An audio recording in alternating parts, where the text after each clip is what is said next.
السلام علیکم ورحمۃ اللہ وبرکاتہ۔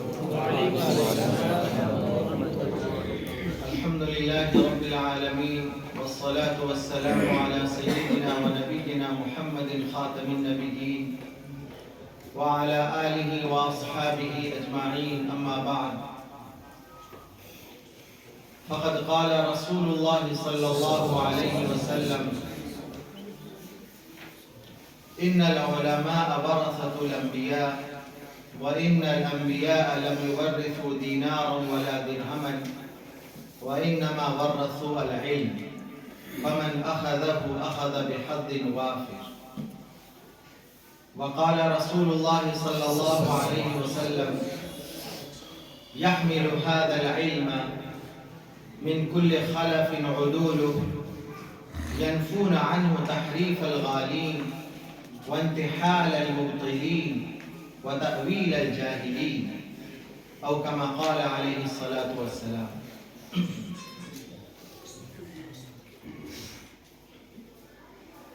جامعۃ العلوم دیوبند کے علمی ماحول میں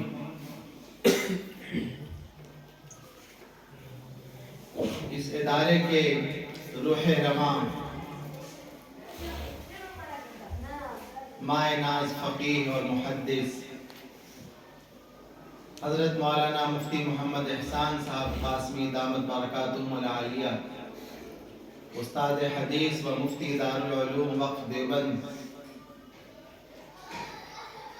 کے حکم محترم کی تعمیل میں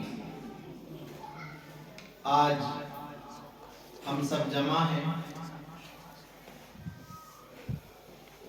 یہ اس ادارے میں بھی محاضرے کی شاندار روایت قائم ہو چکی ہے الحمدللہ، اور چونکہ سال کا آخر ہے، امتحان سر پہ کھڑا ہے، کتابوں کے مراجعے اور مذاکرے کا وقت ہے، اور آپ سب عملی زندگی کی چوکھٹ پر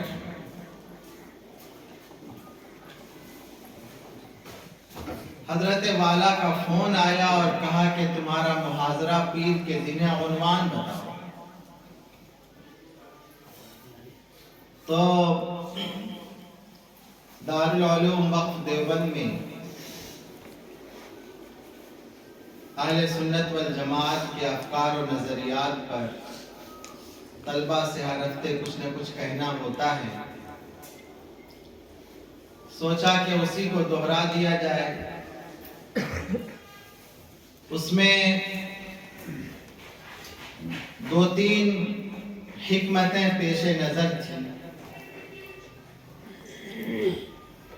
ایک حکمت تو یہ ہے کہ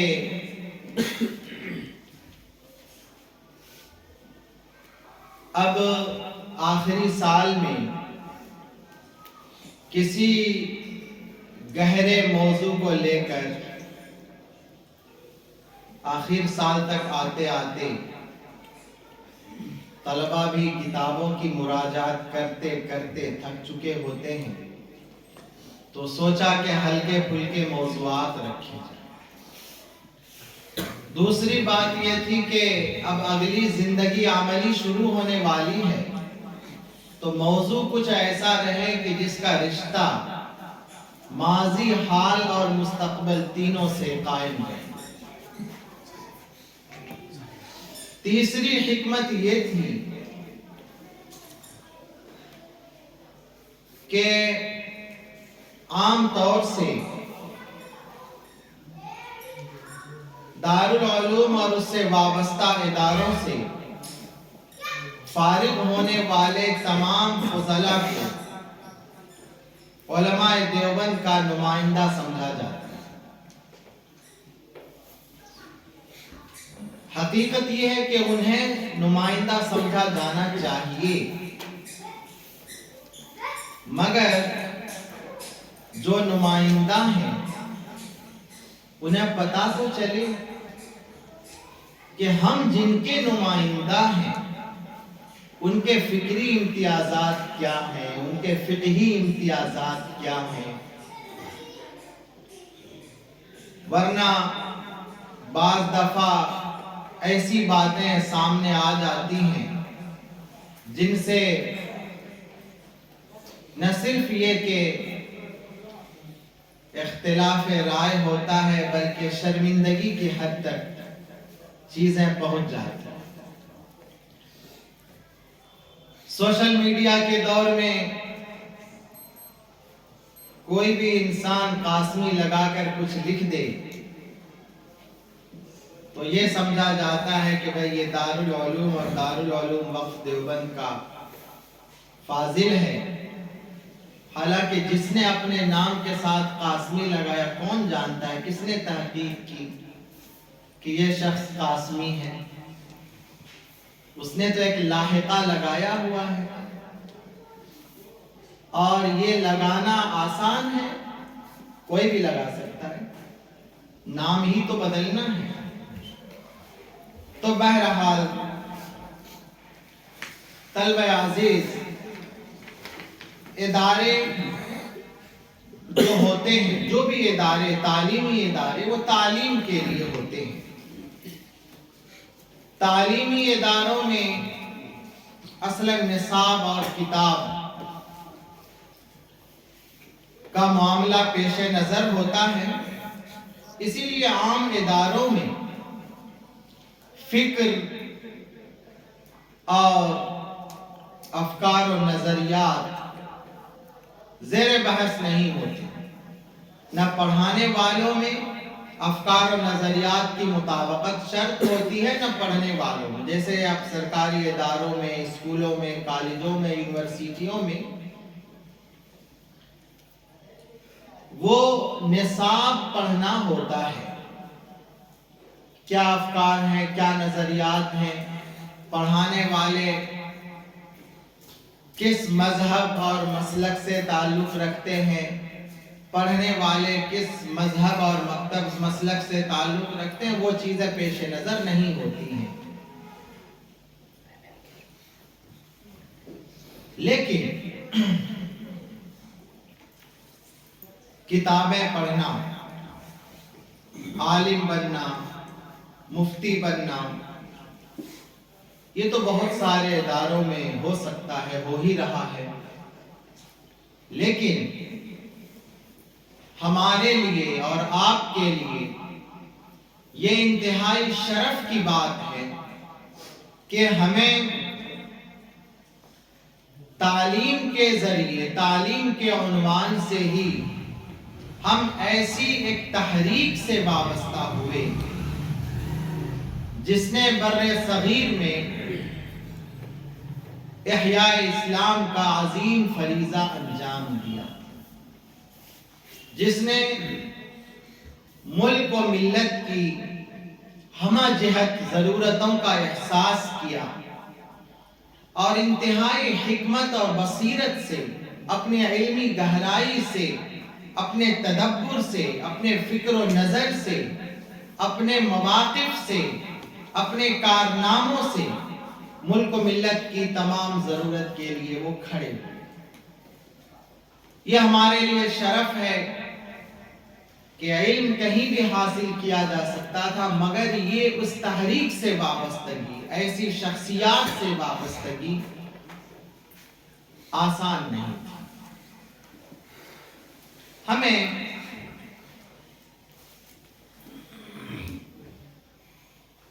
نے دارالعلوم دیوبند میں، یا دارالعلوم وقف دیوبند میں تعلیم حاصل کی، آپ سب نے۔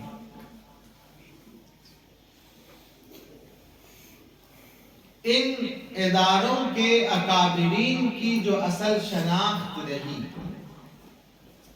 وہ شان جامعیت اور اعتدال ہے۔ اکابرین دیوبند کی کا اصل تعارف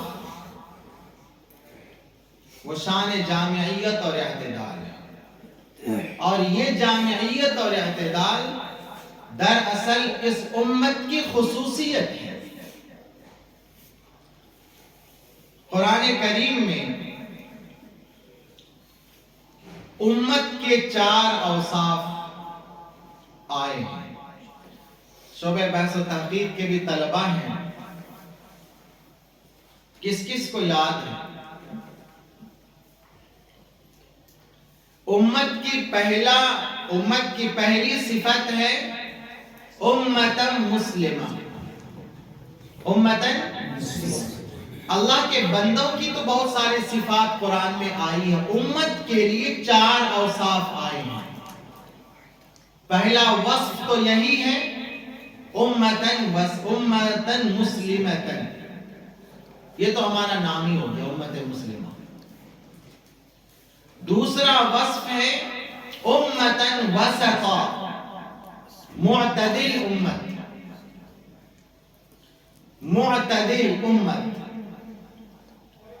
تیسرا وصف ہے امتن واحدہ، ایک امت.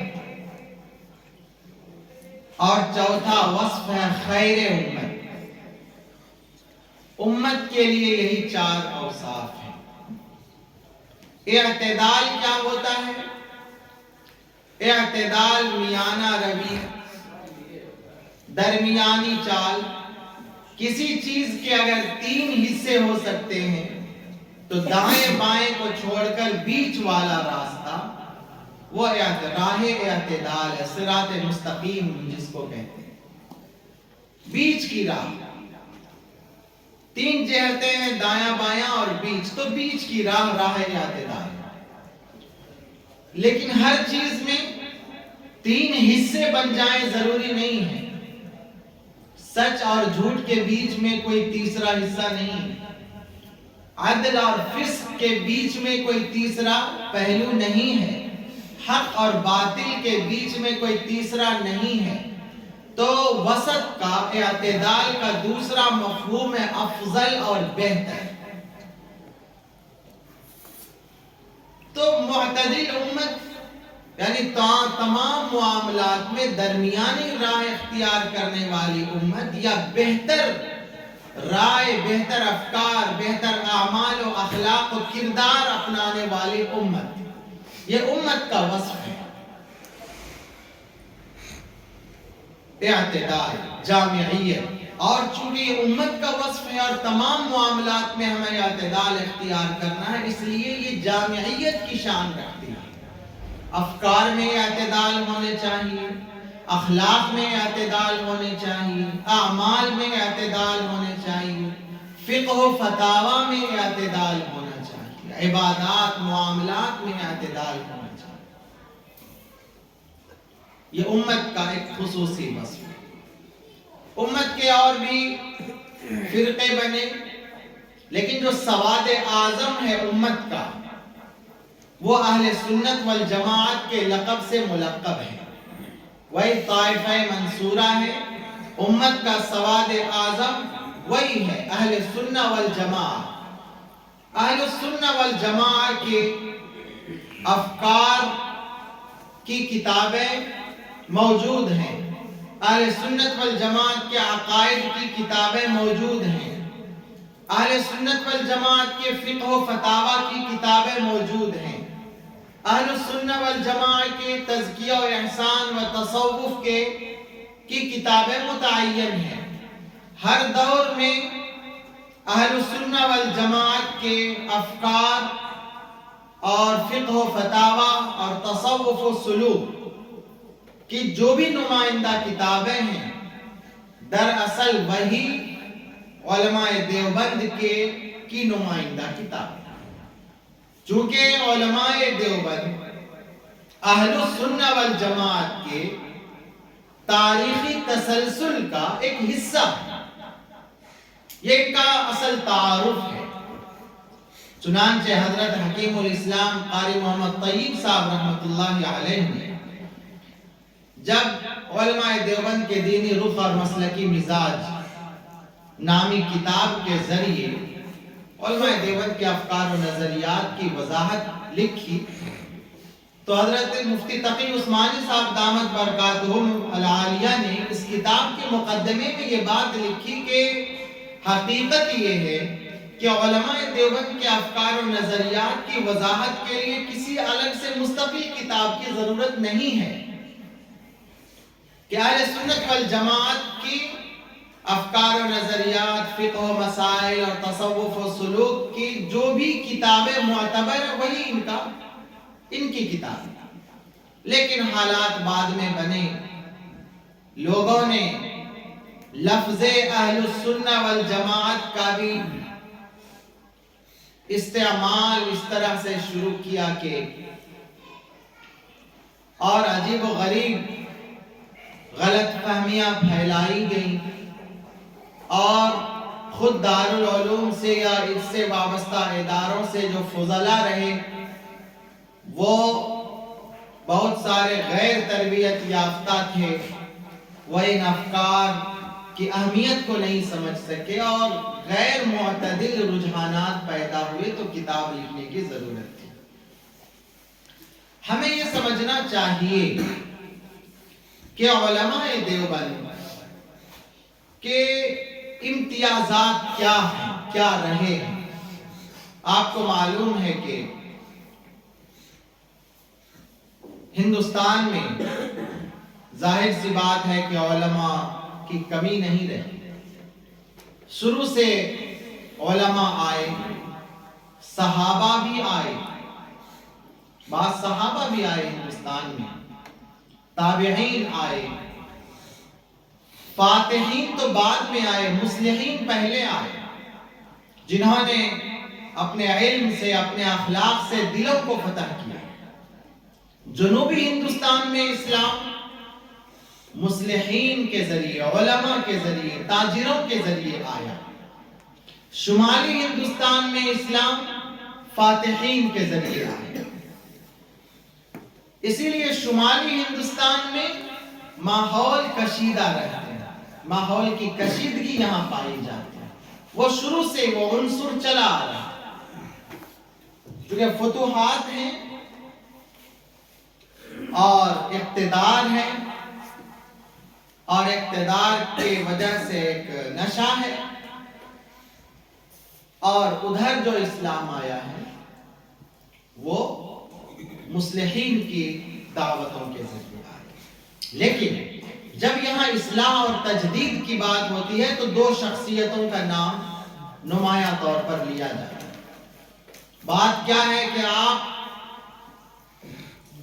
چاند کو تلاش کرتے ہیں جب تاریکی ہوتی ہے۔ ابو فراس حمدانی ایک شاعر ہے، وہ کہتا ہے سیذکرنی قومی اذا جد جدہم وفی اللیلۃ الظلماء یفتقد البدر، کہ میری قوم مجھے یاد کرے گی جب حالات خراب ہوں گے اور تاریک رات میں ہی چاند کو تلاش کیا جاتا ہے۔ جب سے یہاں آئے مسلمان تو دو حالات ایسے آئے اسلامی دور میں، یعنی مسلمانوں کی حکومت باقی ہے اس دور میں، دو حالات ایسے آئے جو اسلام کے لیے مشکل وقت اور حالات رہے۔ ایک تو جب اکبر نے دین الہی کی بنیاد رکھی، کئی مذاہب کو ملا کر کے ایک مذہب بنایا، حالات خراب ہو گئے، مصلحت پسندی میں لوگ چھپنے لگے، تعبیرات بدلنے لگے، ہجرت کرنے لگے، تو حضرت مجدد الفسانی رحمت اللہ علیہ کی شخصیت میں وہ دعوت اور عزیمت کا ایک نمائندہ ہندوستان میں پیدا ہوا، چونکہ اس سے پہلے اسلام اور مسلمانوں پر ایسے سخت حالات ہندوستان میں تو نہیں آئے تھے، اس لیے ان کا پہلا نام ہے جو لیا جاتا ہے۔ اس کے بعد جب مغلیہ سلطنت کمزور ہونے لگی، اور جو ظاہر ہے کہ حضرت اورنگزیب عالمگیر کے بعد ہی سے وہ کمزوری شروع ہو گئی، انہی کے پڑپوتے بادشاہ فروخ سیر نے بنگال کی کچھ زمینیں انگریزوں کے ہاتھ فروخت کر دی تھی، تو اس دور میں حضرت شاہ ولی اللہ محدث دہلوی پیدا ہوئے۔ وہ دیکھ رہے تھے کہ صدیوں کا بنایا ہوا محل جو عظمتوں کا محل ہے وہ زمین بوس ہو، اور مسلمان اب جو ہے قصہ پارینہ یا کم سے کم ان کی عظمت جو ہے وہ عظمت رفتہ بننے جا رہے ہیں، تو انہوں نے اصلاح اور تجدید کا کام کیا۔ حضرت شاہ عبدالعزیز محدث دہلوی رحمۃ اللہ علیہ نے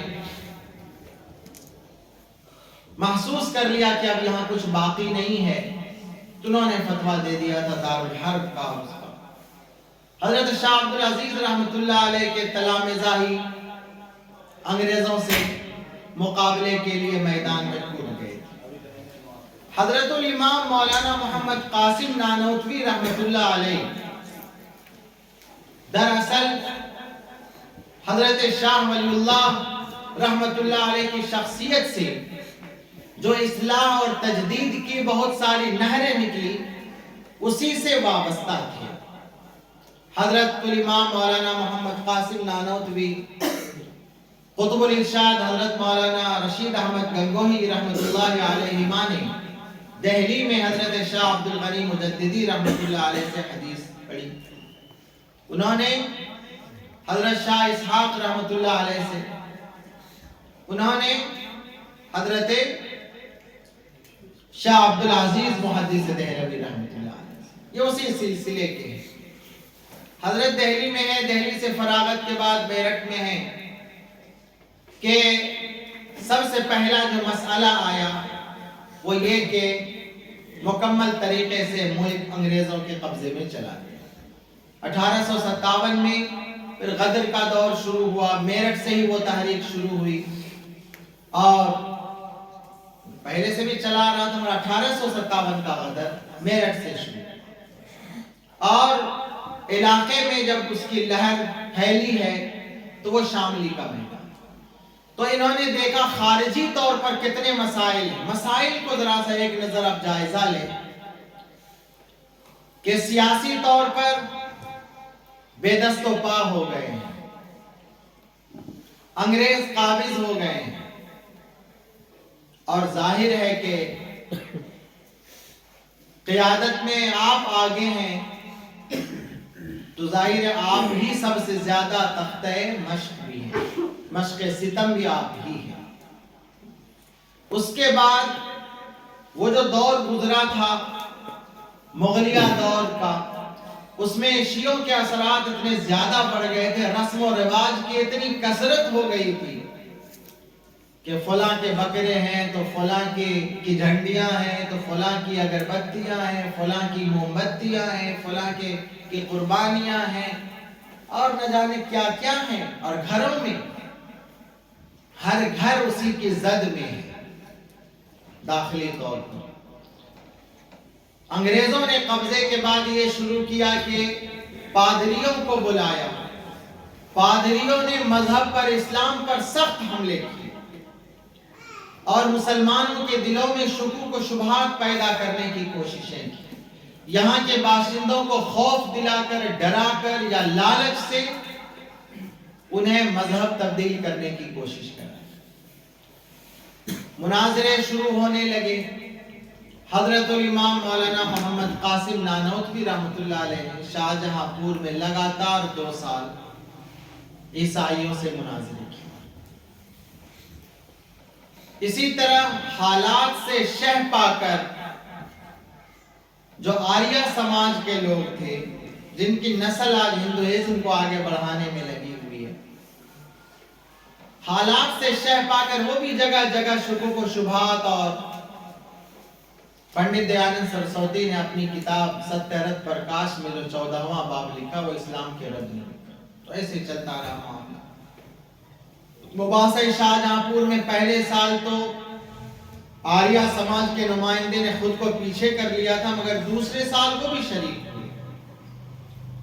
حضرت الامام نے عیسائیت اور ہندوازم دونوں کے افکار اور نظریات پر بات کی اور اسلام کی حقانیت کو ثابت کیا، اور ایک انگریز جو ان کے پادریوں کے ساتھ تھا، انہوں نے کہا کہ اگر کسی تقریر پر ایمان لایا جا سکتا ہے تو وہ یہ ہے، اس شخص کی تقریر پر ایمان لایا جا سکتا ہے۔ روڑکی میں پنڈت دیانند سرسوتی نے جو چیلنج کیا حضرت الامام وہاں پہنچے، پھر وہ ادھر ادھر کرنے لگا، مگر پھر بات ہوئی۔ کل ملا کر کے یہ خارجی فتنے تھے، داخلی فتنے کافی زیادہ تھے۔ داخلی فتنوں میں بہت سارے مسلمانوں کے داخلی مسائل تھے، بہت سارے مسائل۔ مثلا داخلی مسائل دیر پا ہوتے ہیں۔ آپ غیروں سے روزانہ مناظرہ نہیں کریں گے، آپ جو ہے، لیکن داخلی اصلاح، رسم و رواج کا خاتمہ آپ کو روزانہ کرنا ہے۔ آپ کو امت کے اندر تعلیم و تربیت کا ماحول مستقل بنانا ہے، اور وہ ہر اس علاقے میں بنانا ہے جہاں مسلمان رہتے ہیں۔ ان کے ایمان کی فکر، ان کے ایمانی تربیت، ان کی دینی تربیت، اصلاح و تبلیغ کا کام آپ کو ہر علاقے میں ہر جگہ کرنا ہے۔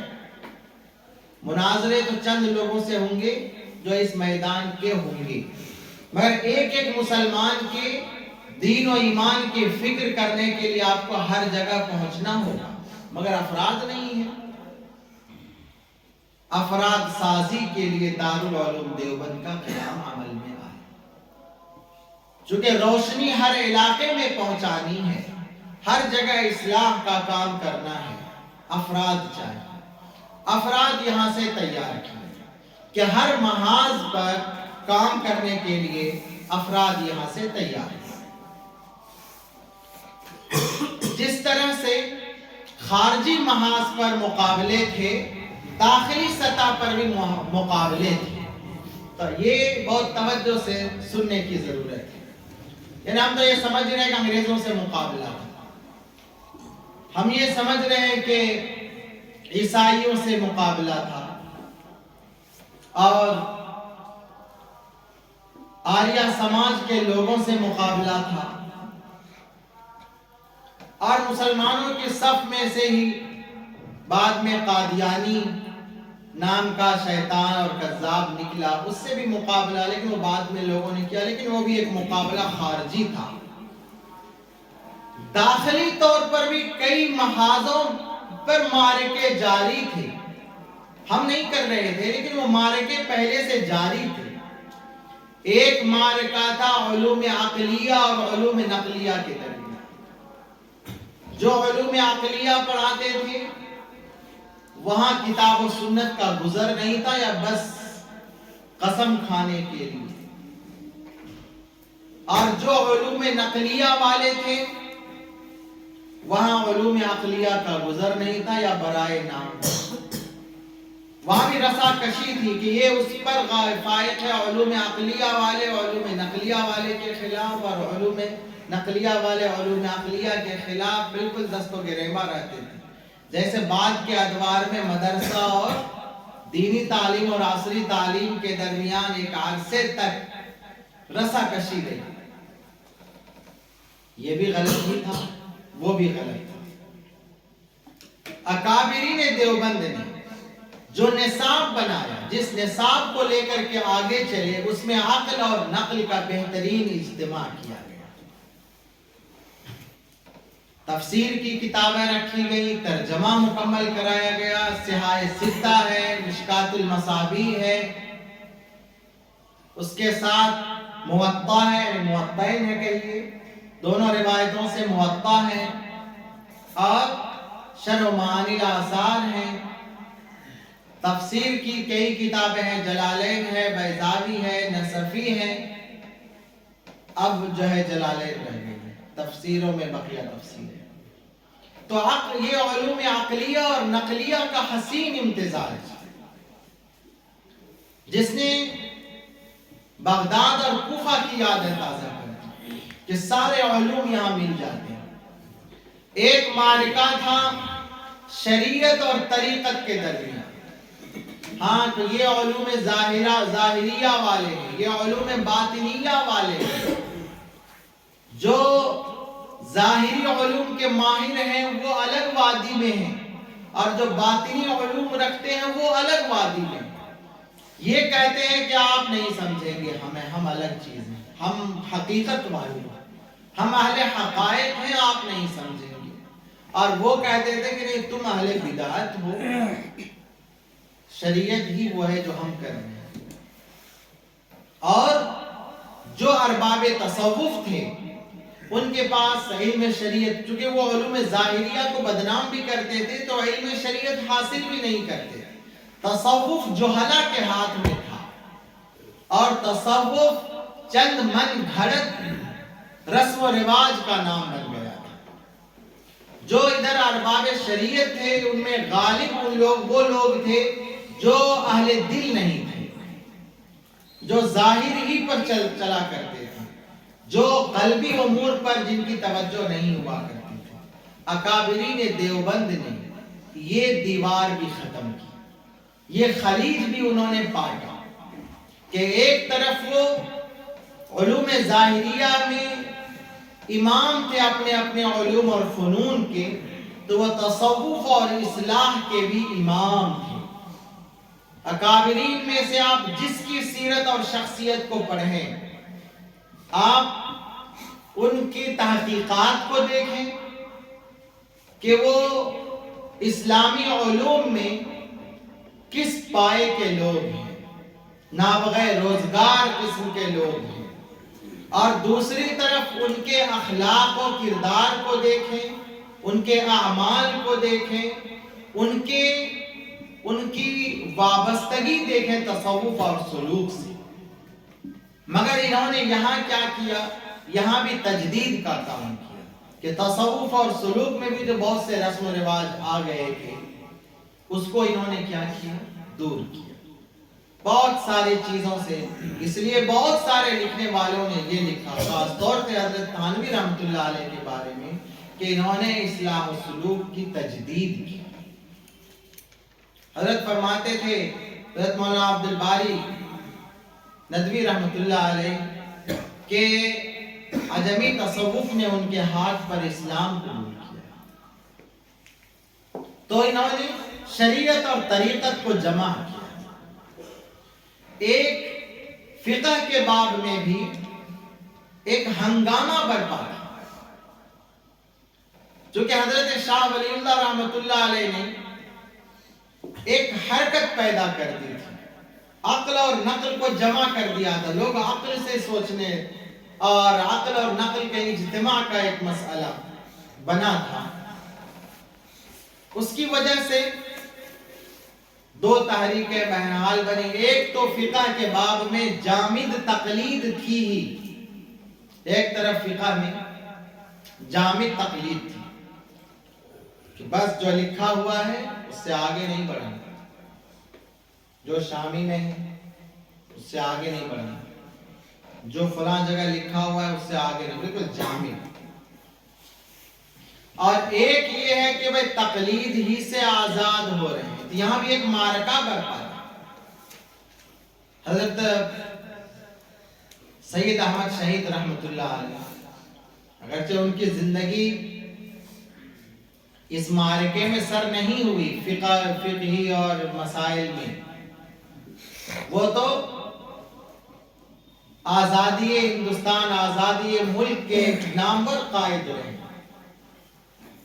اور اصل ان کی شناخت آزادی سے ہے اور اصلاحی تحریک سے ہے. مگر فقہ کے باب میں وہ ان کے فتاوی سے یہی لگتا ہے کہ وہ تقلید پر نہیں تھے. تو ایک طرف ترک تقلید کا مسئلہ تھا اور ایک طرف تقلید جامد کا مسئلہ تھا. ان دونوں کو بھی یہاں جمع کیا اور جمع کیا کیا گیا؟ تقلید مع تحقیق. یہ علماء دیوبند کی شناخت میں، یہ مقلد تو ہیں ہی، ہم ٹھیٹھ والے مقلد تو ہم ہیں، اس میں تو کوئی شبہ نہیں، لیکن تحقیق یہاں رہی. چنانچہ بہت سارے ایسے مسائل جو شامی میں ہیں اور ظاہر آپ جانتے ہیں کہ اصحاب فتاوا کے لیے سب سے پہلا مرجع آج کل کیا ہے؟ شامی ہی ہے۔ مگر شامی میں بہت سارے مسائل جنہیں خلاف تحقیق سمجھا گیا اس کا رد کیا گیا۔ رد مطلب اس پر فتویٰ نہیں دیا گیا، تحقیق کا ایک مزاج بنایا گیا۔ اور چنانچہ آپ جانتے ہیں کہ بہت سارے رسم و رواج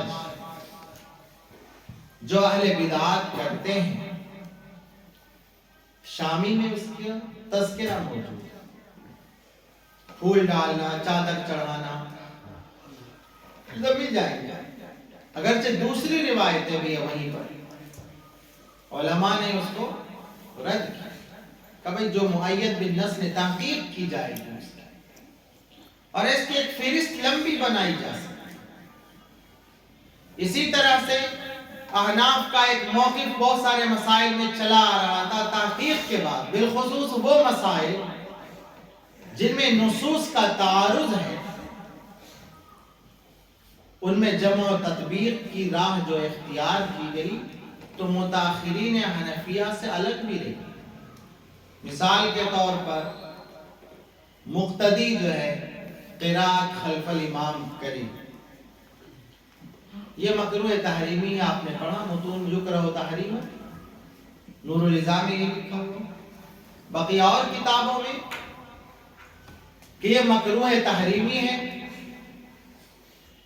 حضرت الامام محمد قاسم نانوتوی رحمۃ اللہ علیہ کا دور ہے، اسی دور میں یعنی لوگ ترک تقلید کریں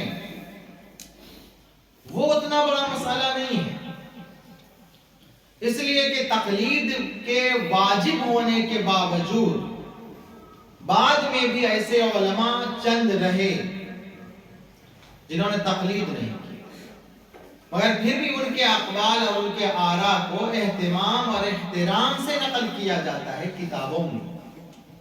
ترک تقلید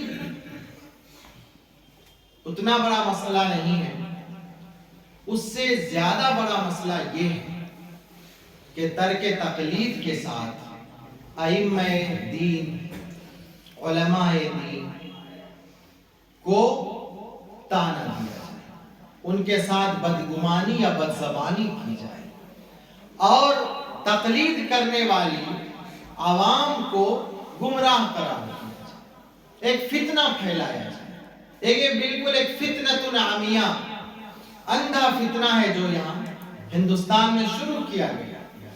چنانچہ حضرت الامام کو بھی قراءت خلف الامام پر کتاب لکھنی پڑی، تراویح پر کتاب لکھنی پڑی، حضرت گنگوئی رحمۃ اللہ علیہ کو کتابیں لکھنی پڑی، حضرت مولانا عبداللہ فرنگی محلی رحمۃ اللہ علیہ کو ان موضوعات پر کتابیں لکھنی پڑی۔ کتاب میں کیا لکھا؟ یعنی آپ دیکھیں گے کہ قراءت خلف الامام کو مکروہ تحریمی احناف کہتے آ رہے ہیں، حضرت الامام کتاب لکھتے ہیں، کتاب کے آخر میں آپ دیکھیں گے کہ آپ لکھتے ہیں کہ ان سب کا حاصل یہ بتانا ہے کہ ہم جو ترک قراءت خلف الامام کرتے ہیں یہ بھی ثابت سنہ ہے، اور یہی افضل ہے کہ افضل ہے۔ باقی جو لوگ قراءت خلف الامام کرتے ہیں، پڑھتے ہیں، تو ہم ان کو بھی بدعتی نہیں کہتے، ہم یہ کہتے ہیں یہ افضل ہے، وہ مفضول ہے۔ البتہ اگر وہ قراءت خلف الامام کرتے رہے تو ہمیں کوئی تکلیف نہیں ہے، لیکن جب وہ حضرت الامام الاعظم ابو حنیفہ کی شان میں بدتمیزی کرتے ہیں تب ہمیں یہ وضاحت کرنی پڑتی ہے کہ ہم جو کر رہے ہیں وہ صحیح ہے۔ تو ایک طرف مکروہ تحریمی کا موقف چلا آ رہا ہے، حضرت الامام یہ وضاحت کرتے ہیں کہ افضل اور مفضول، راجح اور مرجوح کا مسئلہ ہے۔ یہ ہے تقلید مع تحقیق۔ حضرت الامام کا جو یہ منہج ہے، بعد کے دیگر تلامذان حضرت شیخ الہند نے، علامہ انور شاہ کشمیری نے حضرت شیخ الاسلام حضرت مولانا سید حسین احمد مدنی نے، حضرت مولانا فخر الدین احمد صاحب رحمۃ اللہ علیہ نے، ان سب نے اسی منہج کو آگے بڑھایا۔ حضرت الامام کشمیری کی تحقیقات آپ دیکھ لیں، یہی بات وہ آمین بالجہر میں کہتے ہیں، یہی بات وہ رفع یدین میں کہتے ہیں کہ افضل مفضول کا مسئلہ ہے، راجح مرجوح کا مسئلہ ہے۔ عقیقہ کے بارے میں مشہور یہ ہے کہ عقیقہ احناف کے یہاں مکروہ ہے، متون میں کیا لکھا ہے؟ مکروہ ہے۔ حضرت الامام الکشمیری فرماتے ہیں کہ یہاں پر تحقیق اس کو کہتے ہیں، متون میں ایک طرف سے لکھا چلا آ رہا ہے کہ عقیقہ جو ہے امام اعظم ابو حنیفہ کے یہاں مکروہ ہے، اور دیگر تمام ائمہ کے یہاں مسنون ہے، اور پھر حضور نے عقیقہ کیا اس کا بھی ذکر ملتا ہے۔ حضرت الامام الکشمیری تحقیق کر کے کہتے ہیں کہ حضور نے فرمایا تھا انی اکرہ العقوق، اکرہ عقوق کے معنی نافرمانی کے، عقوق والدین، عقوق کے معنی کیا ہے؟ نافرمانی کے۔ حضرت الامام الکشمیری فرماتے ہیں کہ مکروہ کا تعلق لفظ عقوق اور لفظ عقیقہ سے ہے، عمل عقیقہ سے نہیں۔ عقیقہ ثابت بالسنہ ہے، یہ مکروہ ہو ہی نہیں سکتا۔ ہاں چونکہ زمانے جاہلیت میں اس کے ساتھ بہت سارے رسم و رواج لگے ہوئے تھے، اور اس پر جو لفظ عقیقہ کا اطلاق ہے تو اس لفظ عقیقہ کو حضور نے ناپسند فرمایا، لفظ کو ناپسند فرمایا ہے، عمل عقیقہ نہیں ہو سکتا، یہ تحقیق ہے۔ اسی طرح سے وہ اشربہ محرمہ کہتے 4 شراب حرام ہے اور بقیہ حلال۔ حضرت فرماتے تھے کہ نہیں اس طرح نہ تعبیر کرنا، اس طرح ہے کہتے کہ سارے مسکرات حرام ہیں، البتہ ان 4 کے علاوہ قلیل مقدار میں بغرض تقوی علی العبادت کوئی کر لے تو جائز ہے کا تعبیر۔ تو کہنا یہ ہے کہ فکر اور فقہ کے بعد میں آپ نے دیکھا یہ جامعیت کی شان ہے، یہ شان جامعیت ہے، اکابرین دیوبند کی نمائندگی اسی جامعیت کے ساتھ کی جا سکتی۔ اس میں ایک بات یہ ہے کہ جتنے بھی مسالک ہیں، مسالک افکار کا ہی نام ہے، اعمال پر کوئی مسلک نہیں ہوتا۔ اعمال تو آپ جانتے ہیں کہ ہر مسلک سے وابستہ لوگ میں اچھے لوگ بھی ہیں، برے لوگ بھی، عمل کے اعتبار سے تارکین صلاۃ بھی ہیں، شرابی کبابی مل جائیں گے، آج کل جوا ہر چیز مل جائے گی۔ مسالک کی بنیاد چند افکار و آراء پر۔ رائے بنانا غلط نہیں ہے، رائے تو بنے گا، اختلاف رائے ہوگا، آپ کی کچھ رائے ہے اور دوسروں کی کچھ رائے۔ اصل امتحان شروع ہوتا ہے اس وقت کہ جو لوگ آپ کی رائے سے اختلاف کرتے ہیں ان کے ساتھ آپ کا رویہ کیسا ہے۔ یہ امتحان کی گھڑی ہے۔ یہ کس کی گھڑی ہے؟ امتحان کی گھڑی۔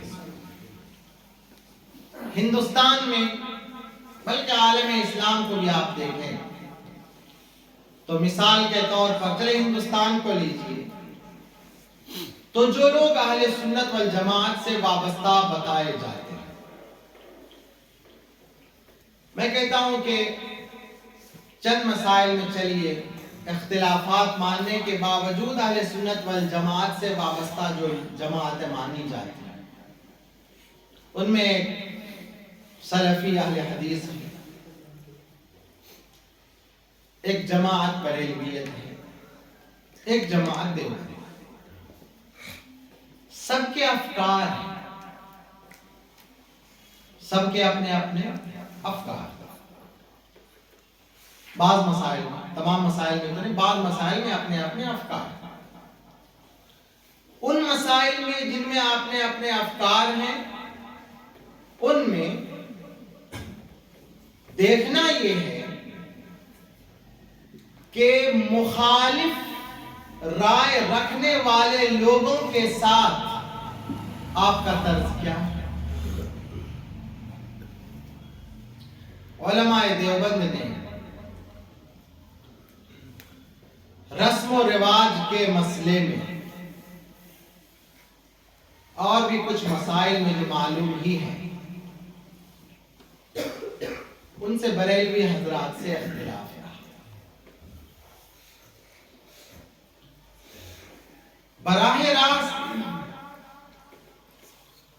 بریلوی حضرات سے ذاتی طور پر کوئی پرخاش یا ذاتی طور پر کوئی عداوت یا کوئی دشمنی نہیں رہی. وہ چند مسائل کا اختلاف ہے، اور اختلاف ہو ہی جاتا ہے. اس میں بھی یہ اختلاف جدید نے قدیم سے بھی چلے آئے.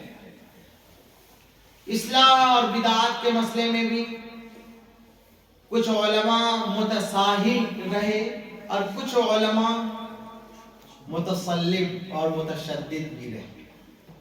یہ اوپر سے چل سب ساتھ رہتے تھے. بریلوی جماعت کا اصل اگر خلاصہ کیا جائے گا تو دو ہی ہے. ایک یہ ہے کہ اعلی حضرت کو معصوم بنا کر پیش کرنا، ہر مسئلے میں ان کا قول حرف آخر ہے. دوسرا یہ ہے کہ علماء دیوبند کی تکفیر و تفسیق اور ان کی تمسخر اور ان کا ابطال. اگر وہ ان دونوں چیزوں سے ہٹ جائیں تو ان کو ڈر ہے کہ ہماری شناخت ہی ختم ہو جائے، کچھ رہے گا نہیں پلے. آپ کو پتا ہے کہ کتنی تقریریں اور کتنی تحریریں اس موضوع پر ہوتی رہی. مخالف کے ساتھ ان کا سلوک آپ کے علم میں آج تک چلا ہوا بغیر کسی تبدیلی کے. سلفی حضرات جو محمد ابن عبد الوہاب رحمہ اللہ کے پیروکار ہیں، اصل تو وہ بلاد عربیہ میں ہیں، یہاں بھی لوگ انہی سے خود کو وابستہ کرتے ہیں. تو شیخ محمد ابن عبد الوہاب رحمت اللہ علیہ کے اپنے جو نظریات ہیں، بلا شبہ اصلاح الرسوم اور بدعات وغیرہ میں ان کی خدمات ہیں، لیکن عقائد میں صفات باری وغیرہ کے مسئلے میں انہوں نے ایک نظریہ بنایا جو ان کے نظریے کے خلاف ہوا، جو ان کے خلاف رائے رکھتا ہے وہ ان کی نظر میں اہل السنہ والجماعت سے خارج ہے. نتیجہ یہ ہے کہ 95% مسلمان اہل السنہ والجماعت سے خارج ہیں. ان کی تحقیق کی، ان کا نظریہ یہ ہے صفات میں کہ وجہ ید، اس طرح کے جو الفاظ ہیں، استوى علی العرش، جو صفات ہیں ان میں کیا مفہوم ہے؟ تو وہ یہ کہتے ہیں کہ مفہوم تو وہی ہے جو اہل لغت نے طے کیا اور یہ سب اللہ کے لیے ثابت ہے، مگر کیفیت ہم نہیں جانتے. جو سلف گزرے ہیں صحابہ اور تابعین، ان کے کلام کو اس معنی پر بھی محمول کیا جا سکتا ہے. یہ بھی آپ سمجھ لیجیے، جو وہ کہہ رہے ہیں وہ درست ہو سکتا ہے. میں تردید نہیں کہہ رہا کہ وہ غلط کہہ رہا، میں یہ کہہ رہا ہوں کہ جو وہ سمجھ رہے ہیں وہ درست ہو سکتا ہے. دوسری توجیہ کیا ہے؟ اشاعرہ اور ماتریدیہ کہتے ہیں کہ وجہ ید، استوا علی العرش، یہ سب ہم سب پر ایمان لاتے ہیں، ہم سب پر ایمان لاتے ہیں، اللہ کے لیے ثابت بھی ہے، مگر ہم اس کا مفہوم نہیں جانتے اور کیفیت بھی نہیں جانتے۔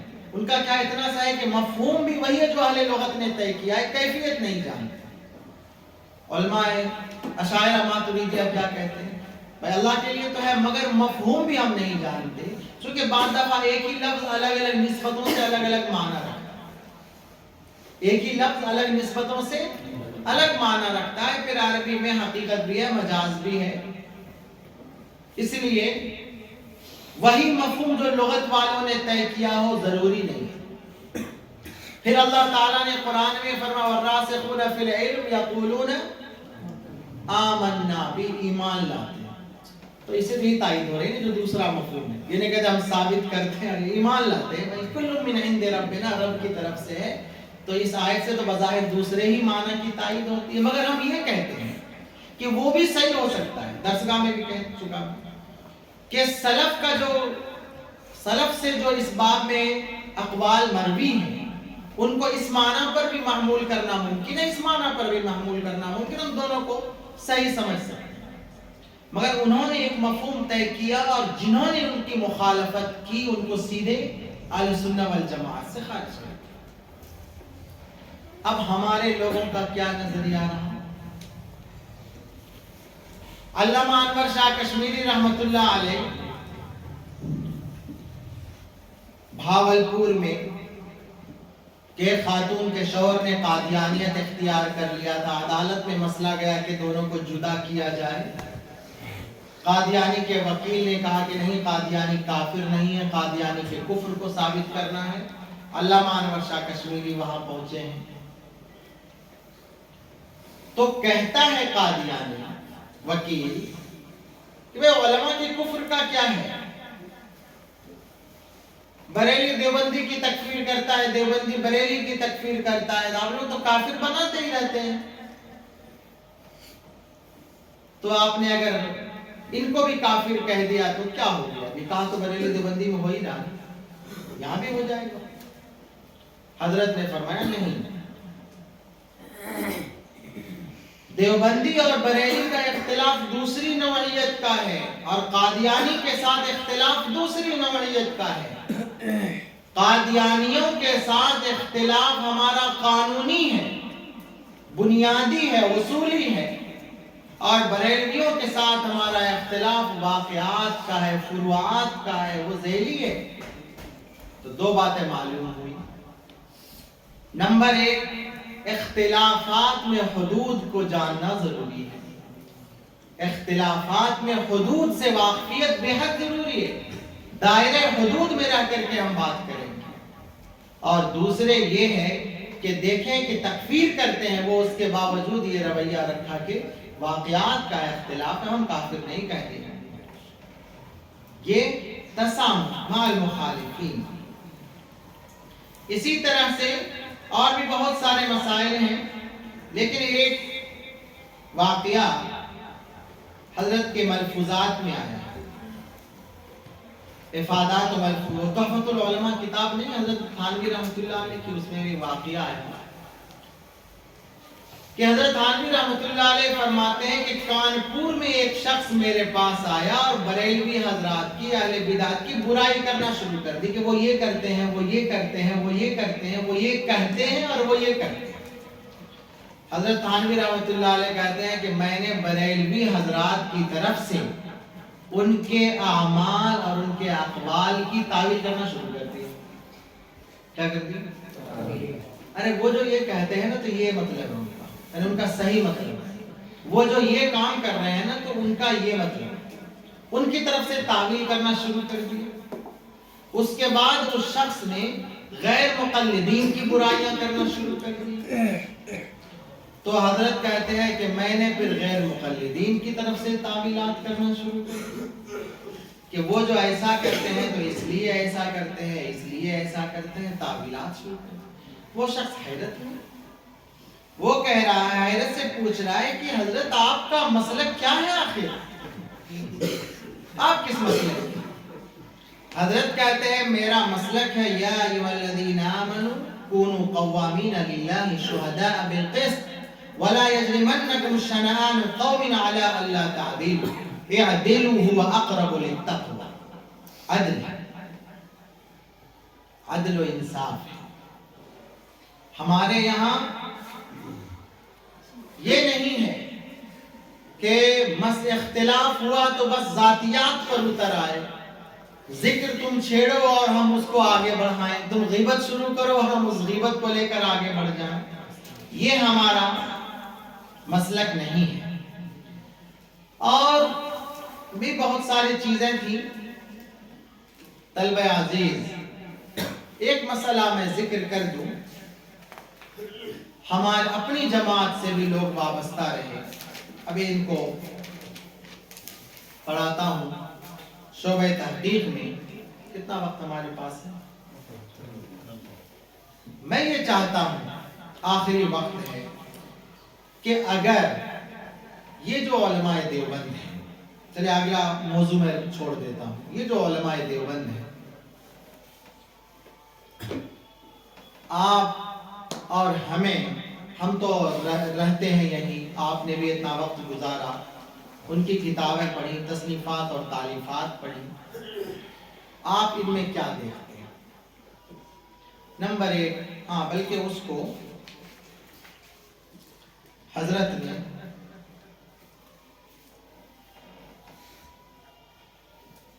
اس کا 100 سالہ میں حضرت مولانا علی میاں ندوی رحمۃ اللہ علیہ کی جو تقریر ہے، بڑی زبردست تقریر. انہوں نے ان کی تقریر کاروان زندگی میں بھی، ان کی اپنی اس میں بھی مذکور ہے، اس کی کچھ اہم باتیں. تو حضرت نے دارالعلوم کا تعارف کرتے ہوئے لکھا کہ اس درسگاہ کی 4 خصوصیتوں کا ذکر کیا. نمبر 1، اختلافی مسائل کے بجائے توحید و سنت پر زور. اب اگر ہمیں نمائندگی کرنی ہے تو اپنے اکابرین کے افکار کی ہی تو نمائندگی کرنی ہے. آج کل روزانہ کچھ نہ کچھ مسائل اٹھتے رہتے ہیں دلوں میں دایا. اختلافی موضوعات میں حظ نفس ہے. اختلافی موضوعات میں حظ نفس ہے. اچھا لگتا ہے کہ رد و قدر کیا جائے، ہم بھی اس میں جو ہے اپنی ٹانگیں اڑائیں، ہم بھی 2-4 سطریں لکھ دیں اور ہمارے بھی 2-4 واہ واہ کرنے والے مل جائے. چنانچہ ایک ٹیم ہے، ہمیں لگتا ہے کہ اس کا مقصد صرف یہ ہے کہ 2-4 لوگ سبحان اللہ، واہ حضرت کیا کہہ دیا، کیا سبحان ماشاءاللہ. یعنی ہمیں ایسا لگ رہا ہے کہ کچھ ذمہ دار قسم کے لوگ بھی شامل ہیں اس میں. وہ صرف جذبات سے کھلواڑ کر رہے ہیں اور ہمارے فضلاء کو غلط راستے پر ڈال رہے ہیں. ہمیں اپنے اکابرین کے امتیازات اور خصوصیات کو اپنانے کی ضرورت ہے. لہذا ہم نے جو حدیث پڑھی، جو اصولی اختلافات ہیں، ینفون عنہ، جہاں پر اسلام کے افکار و نظریات کو غلط انداز سے پیش کیا جا رہا ہے، تحریفات ہو رہی ہیں، ان کا رد کیا جانا بھی ضروری ہے. مگر میں آپ کو بتاؤں کہ رد کے لیے زیادہ بہتر اسلوب ہونا ضروری ہے، رد کے لیے زیادہ علم ہونا ضروری ہے. اگر آپ کو نماز کی فضیلت بیان کرنی ہے تو بہت زیادہ علم نہ بھی ہو، آپ نماز کی فضیلت بیان کر دیں گے، آخر لوگ کر ہی نہیں گے. لیکن اگر آپ کو کسی فکر اور رائے کی تردید کرنی ہے تو آپ کو پہلے اس فکر کو صحیح طرح سمجھنا ہے، پھر اس فکر کی غلطی کو سمجھنا ہے، پھر اس غلطی کو جب آپ واضح کریں گے تو اس کے لیے بہتر اسلوب اختیار کرنے کی ضرورت ہے. تو رد کے لیے علم، غلط افکار کا علم پورا، صحیح افکار کا پورا علم، اور تردید کے لیے بہتر اسلوب کو اختیار کرنے کی ضرورت ہے. رد زیادہ مشکل اور زیادہ محنت طلب کام ہے، ذمہ داری کا کام ہے، مگر الٹا ہو گیا ہے معاملہ۔ ہر آدمی لکھ رہا ہے اور امت واحدہ کو بالکل ٹکڑے کرنے میں لگا ہوا ہے۔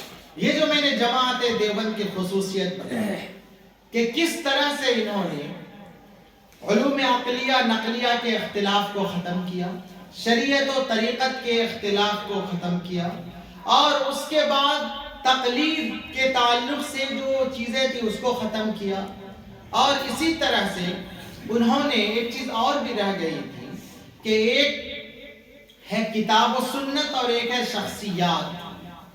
کچھ لوگوں نے کتاب و سنت کو پکڑا تو شخصیات کا احترام پیش نظر نہیں رکھا، کچھ لوگوں نے شخصیات کو پکڑا تو کتاب و سنت کو نظر انداز کر دیا۔ جماعت دیوبند نے جہاں کتابوں کو اختیار کیا، کتاب و سنت کو پکڑا، وہی دینی شخصیات کو بھی پکڑا اور ہر ایک کو اس کی جگہ میں رکھا۔ یہ جامعیت کیوں ہے؟ یہ جامعیت اس لیے ہے کہ دین کے سارے حصے کو مربوط کیا جائے۔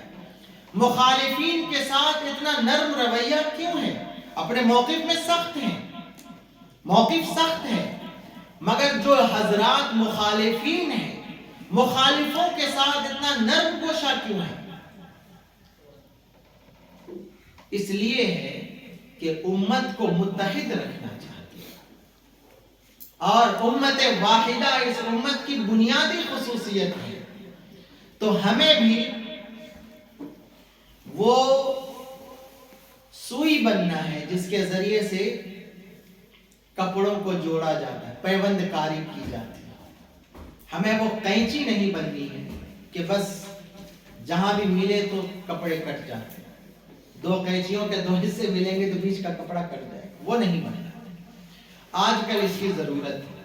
اکابرین دیوبند کے بارے میں جو ہم جانتے ہیں وہ علوم میں کافی گہرے تھے، اخلاق میں اعلیٰ تھے، وہ سب صاحب دل تھے، وہ عقل و شعور رکھتے تھے، وہ اعتدال والے تھے۔ ان کی نمائندگی کرنے والے علماء اور فضلاء کی اخلاقی اور ایمانی ذمہ داری ہے کہ وہ سب سے پہلے علم میں گہرائی حاصل کریں۔ تعمق، علمی تعمق کے بغیر ان کی نمائندگی نہیں ہو سکتی۔ اور ان کی کیا جو علماء کی ذمہ داریاں ہیں ان کی، اور نمبر 2 اخلاق و کردار۔ ہماری جلوت و خلوت، ہماری نگاہیں، ہمارے اعضاء ظاہری اور باطنی اگر گناہوں سے آلودہ ہیں تو ہم کس منہ سے علماء ہیں، اور کس منہ سے ہم انبیاء کے وارث ہیں، اور کس طرح سے ہم اسلام کے اس ایمانی اور اصلاحی دینی ورثے کی ہم حفاظت کر سکیں؟ نہیں کر سکیں۔ اور اس کے لیے ہمیں تربیت کی ضرورت ہے، ہمیں مزید پڑھنے کا ارادہ کرنا ہے، مزید محنت کرنے کی نیت کرنی ہے۔ فقہ و فتاوی کے باب میں جو تقلید مع تحقیق ہے اس کو ہی اپنا سرمہ چشم بنانا ہے۔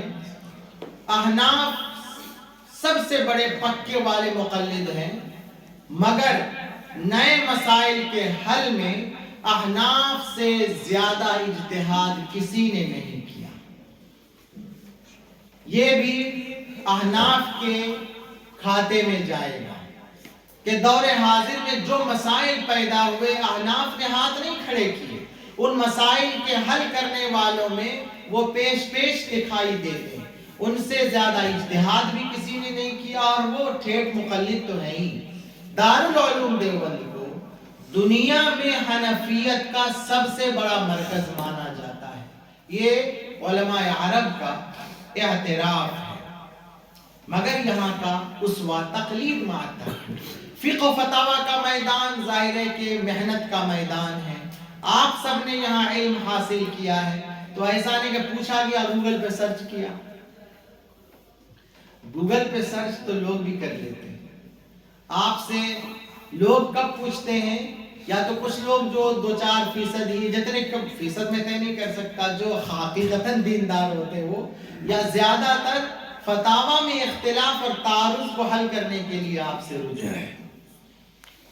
تو طلبہ عزیز، ان اکابرین کے امتیازات اور خصوصیات کو سامنے رکھ کر کے ہی ہمیں اپنے اخلاق اور کردار کو تعمیر کرنا ہے۔ یہ عزم یہاں سے لے کر آپ کو اٹھنا ہے۔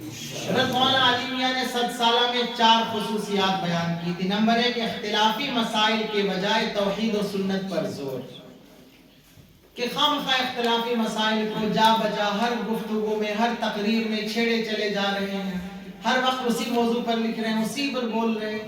آج کی جو عوام ہے نا باشعور ہے، جب اس زمانے میں نہیں کیا تو آج اس کی کیسے گنجائش ہے۔ نمبر 2، اتباع سنت کا جذبہ اور فکر۔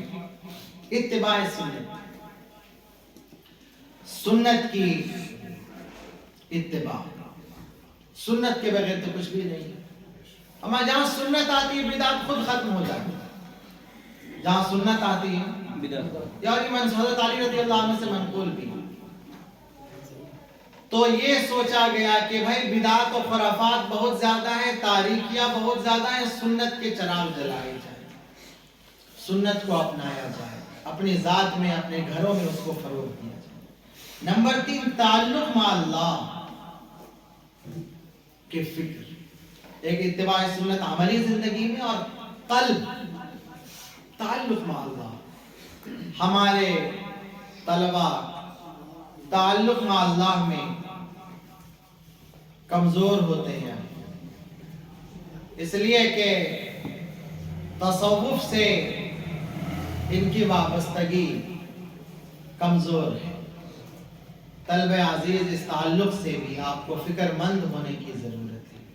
جو بھی جس کی طرف دل جائے متبع سنت ہو، جن سے استفادہ آسان ہو، اس میں یہ نہ جائے کہ بھائی عالمی شہرت یافتہ اور عالمی فلاں، آپ کو دیکھیں کہ جن سے زیادہ فائدہ آپ کو ہو سکتا ہے آپ اس سے جڑ جائیں، اور اس میں تو اخفا ہی اصل ہے۔ نمبر 4 ہے اعلاء کلمت اللہ کا جذبہ اور کوشش۔ حق کے لیے جان بھی قربان ہے، حق کے لیے، اس دین کے لیے، اس دین کو اس کی اصلی شکل میں باقی رکھنے کے لیے جتنی قربانیاں دی جا سکتی ہیں وہ قربانی دینے کے لیے بھی تیار رہا جائے۔ یہی وراثت ہے، علم کی وراثت، فکر کی وراثت، فقہ کی وراثت، اور قلب کی وراثت، اور اعلاء کلمت اللہ کی وراثت۔ ہم امید کرتے ہیں کہ اس موضوع کو، یہ موضوع بڑا ہے، اس کو سمیٹنا تو مشکل ہے، بہت ساری مثالیں، بہت سارے واقعات ترک کر دیے گئے، باقی پھر موقع پر، کسی موقع پر انشاءاللہ، لیکن امید یہ ہے کہ آپ اس کو مزید پڑھیں گے بھی، سمجھ کر پڑھیں گے، عمل کی نیت سے پڑھیں گے، اور اس کو اختیار کر کے اپنی زندگی میں انقلاب لائیں گے۔ اللہ تبارک و تعالی آپ سب کو علم نافع عطا فرمائے، اور دین اسلام کا ترجمان بنائے، اور عقائد حقہ کا پاسبان بنائے۔ آمین وآخر دعوانا الحمدللہ رب العالمین۔ اللهم لك الحمد كله ولك الشكر كله، اللهم لا نحصي ثناء عليك، اللهم أنت كما أثنيت على نفسك، اللهم صل على سيدنا ومولانا محمد وبارك وسلم۔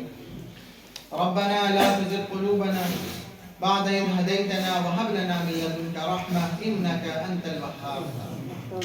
اللهم علمنا ما ينفعنا وانفعنا بما علمتنا وزدنا علما۔